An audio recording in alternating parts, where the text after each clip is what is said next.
하루를 살아내시길 소망합니다. 경건회를 통하여 우리의 연약함을 묵상하는 것이 아닌 크신 하나님을 보실 수 있길 바랍니다. 다 함께 사도신경으로 우리의 신앙을 고백하겠습니다. 전능하사 천지를 만드신 하나님 아버지를 내가 믿사오며 그 외아들 우리 주 예수 그리스도를 믿사오니 이는 성령으로 잉태하사 동정녀 마리아에게 나시고 본디오 빌라도에게 고난을 받으사 십자가에 못 박혀 죽으시고 장사한 지 사흘 만에 죽은 자 가운데서 다시 살아나시며 하늘에 오르사 전능하신 하나님 우편에 앉아 계시다가 저리로서 산자와 죽은 자를 심판하러 오시리라. 성령을 믿사오며 거룩한 공예와 성도와 서로 교토하는 것과 죄를 사해 주시는 것과 몸이 다시 사는 것과 영원히 사는 것을 믿사옵나이다. 아멘.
오늘 우리가 함께 나눌 말씀은 사도행전 14장 19절부터 28절입니다.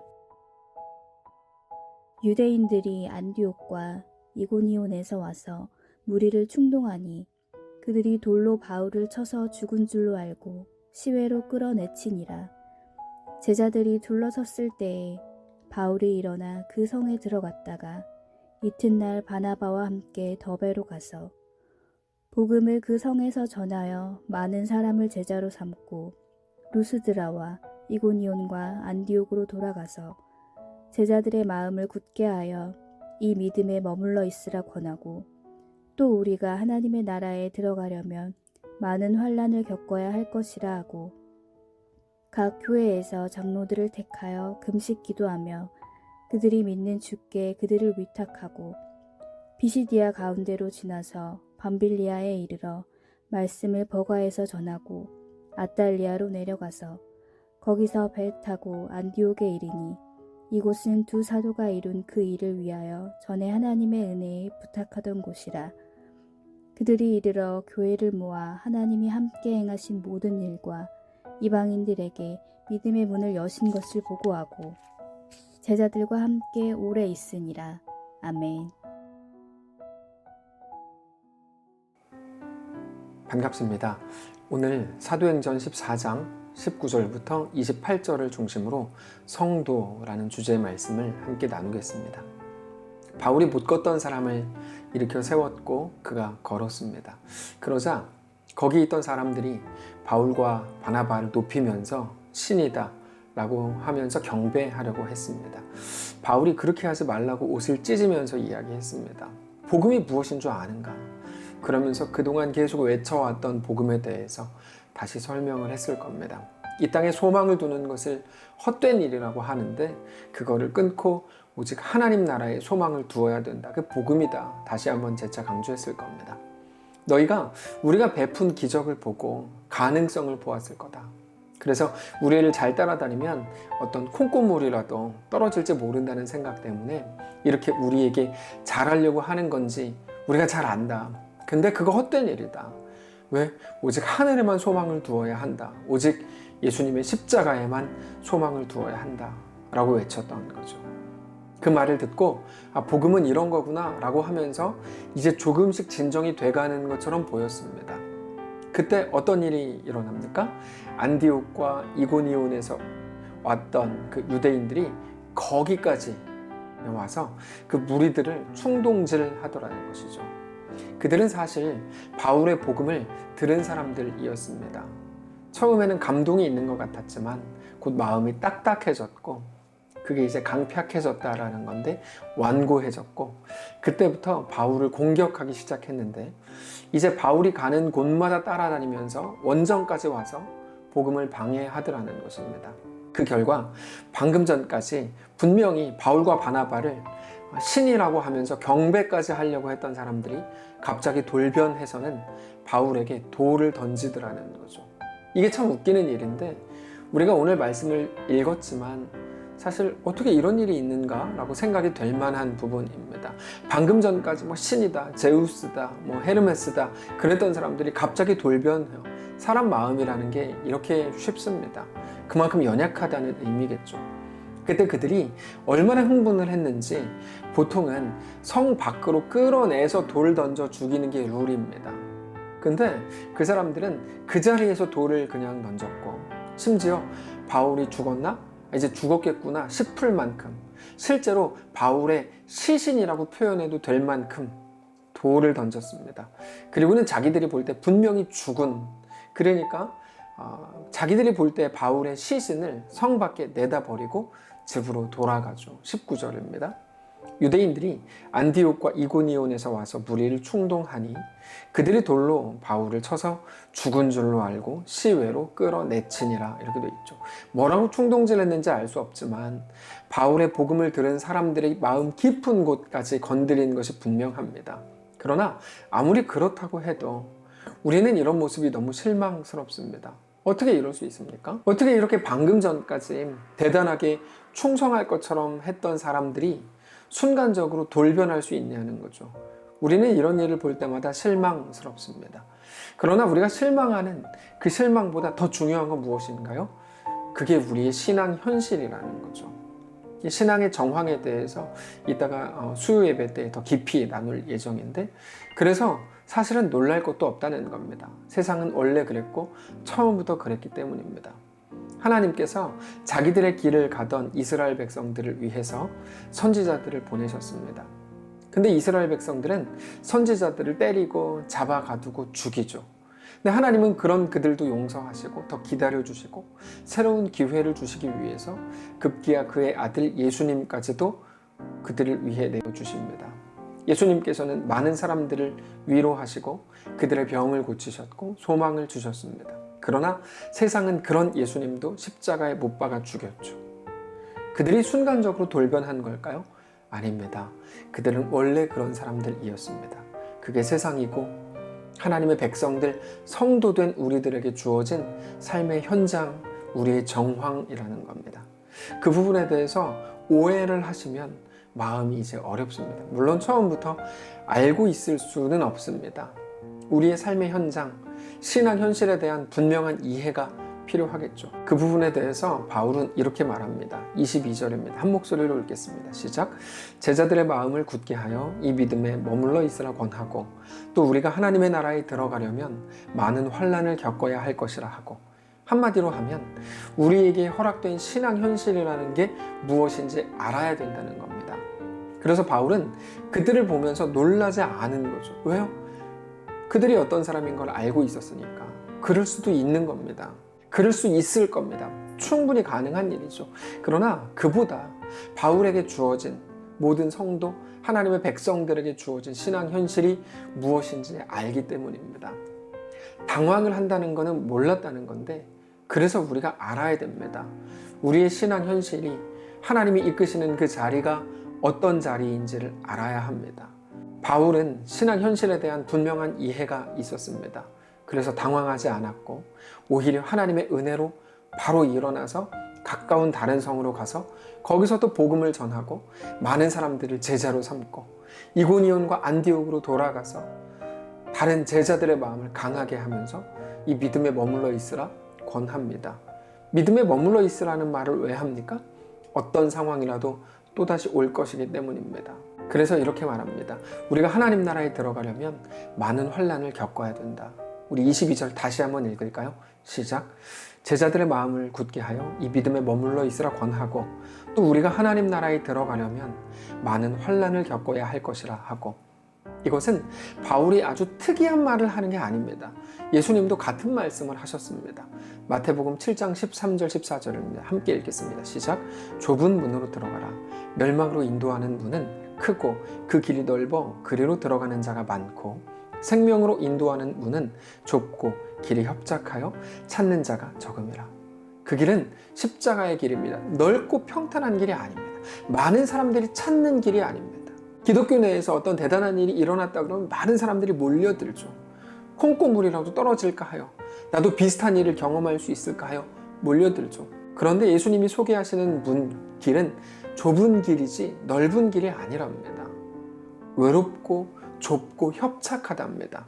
성도는 환난을 피하는 사람이 아니라 그 길을 걷는 사람이랍니다.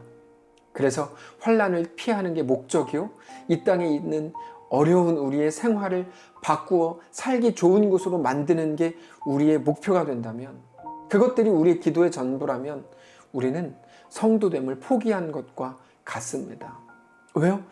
성도가 하나님 나라에 들어가기까지 많은 환난이 있는 것은 정해진 거기 때문입니다. 그게 하나님의 일하심의 방식이기 때문입니다. 그럴 수 있다는 그런 말이 아니라 더 나아가서 이런 일은 일어나면 안 돼라는 마음을 버려야 된다는 겁니다. 왜요? 그 마음이 우리에게 들어오면 그 마음 때문에 하나님을 향한 우리의 헌신이 다 힘을 잃기 때문입니다. 생각이 많아집니다. 성도에게 생각이 많아진다는 것은 굉장히 치명적인 겁니다. 그렇게 되면 그 순간에 무너집니다. 여러분, 옳고 그름의 문제가 아니고요, 우리가 생명을 걸고 어떤 길로 걸어가느냐의 문제인 겁니다. 그래서 바울이 분명히 말하는 겁니다. 하나님 나라에 들어가려면 많은 환난을 겪어야 된다. 이건 어떤 조건이 아니라 그게 유일한 길이라는 말입니다. 유일한 길. 이래야 들어갈 수 있어. 그런 말이 아니고 저 길 보이지? 저 길이 하나님 나라로 가는 길이야. 이런 말입니다. 그 길밖에 없는 겁니다. One way죠. 유일한 길입니다. 그러니까 하나님의 부르심 앞에서 너무 잘하려고 하지 마십시오. 하나님이 하라고 하신 일인가만 생각하십시오. 제발 좋은 성과를 내려고 하지 마십시오. 하나님이 기뻐하시는 일인지만을 생각하십시오. 그저 하나님께서 우리에게 맡기신 일인지, 시키신 일인지, 명령하신 일인지 그것만 생각하십시다. 그리고는 그 길로 우리 함께 걸어갑시다. 저 높은 곳을 향하여 그렇게 이 마지막 시대에 함께 걸어갑시다. 에스더의 고백을 기억하십시오. 죽으면 죽으리이다. 순교하자는 말이 아닙니다. 말 그대로 죽음? 별거 아니라는 말입니다. 별거 아니라는 말은 세상은 그게 최고의 권력인 줄 알고 최고의 위협인 줄 알아서 그것으로 위협하지만 그렇지도 않다는 말입니다. 죽으면 그만입니다. 어차피 내 생명은 하나님의 것입니다. 주를 위해 살다가 죽을 수 있다고요? 네, 죽으면 그만입니다. 오히려 내가 내 생명을 주님께 다 내어드릴 수 있다는 게 얼마나 큰 영광이고 은혜인지 모릅니다. 성도의 유일한 명예입니다. 나를 드리라고 하셔서 감사합니다. 그 고백입니다. 그래서 주의 제자들이 그렇게 고난을 받고 종교 지도자들한테 매맞은 이후에 기뻐하며 공회를 떠났다고 고백을 한 겁니다. 그거를 바울의 말로 하면 내가 사는 것은 그리스도니 하나님께 내 인생을 드린다면 나는 오늘 죽는 것도 유익합니다 라는 고백이죠. 말씀을 정리하겠습니다. 사랑하는 성도 여러분, 오늘 이 말씀을 우리 마음에 깊이 새기게 되시기를 바랍니다. 성도는 오늘 하나님의 은혜로 망하지 않고 오늘 힘겨운 길에서 벗어나고 오늘 세상에서 죽을 뻔했는데 죽지 않게 되는 게 성도가 아니라 오늘 자기 삶을 하나님께 기꺼이 내어 드리는 사람이 성도입니다. 세상에서 하나님의 은혜라는 걸 잘 붙들어가지고 사람들보다 덜 고생하고 더 높이 올라가고 더 빨리 승진하고 더 인정을 받고 칭찬받는 사람이 성도가 아니고 내가 사는 것이 그리스도니 죽는 것도 유익합니다. 아니 주님을 위해서라면 죽는 것이 가장 유익합니다. 내 생명을 처음부터 주님께 드립니다. 내 생명은 처음부터 주님의 것이었습니다. 그 사람이 성도입니다. 오늘 우리가 그 고백하시기를 원합니다. 우리에게 허락된 길이 무엇인 줄 알고 확인하고 오늘 그렇게 능력 있는 성도들로 세워지는 귀한 날 되시기를 축복합니다. 기도하겠습니다. 살아계신 하나님, 우리 아버지 되셔서 감사합니다. 이 땅을 사는 날 동안에 우리에게 허락된 길을 넉넉히 걷게 하옵소서. 늘 어렵고 힘들고 힘겨워서 원망하고 불평하는 게 전부였다면 우리를 불쌍히 여겨주시고 우리에게 허락된 이 길 위에서 넉넉히 십자가 지며 이 길을 걸어가게 하옵소서. 사랑하는 성도들 어디 있든지 한 명 한 명을 반드시 보살피시고 붙드셔서 그 가운데 믿음을 더하여 주시고 이 땅을 사는 날 동안에 주님과 믿음으로 기쁘게 동행하며 영광스럽고 명예롭게 살게 하옵소서. 긴급하게 주의 은혜가 필요한 자들에게 찾아가셔서 은혜를 베푸시고 하나님의 놀라운 은혜로 우리의 삶이 그렇게 깊어지고 더 풍성해지게 하옵소서. 감사드리며 살아계신 예수님의 이름으로 기도합니다. 아멘. 사랑하는 성도 여러분, 이 시간에 오늘 말씀을 마음에 새기고 묵상하고 기도한 후에 자리에서 일어나 승리하시기를 바랍니다. 축복합니다.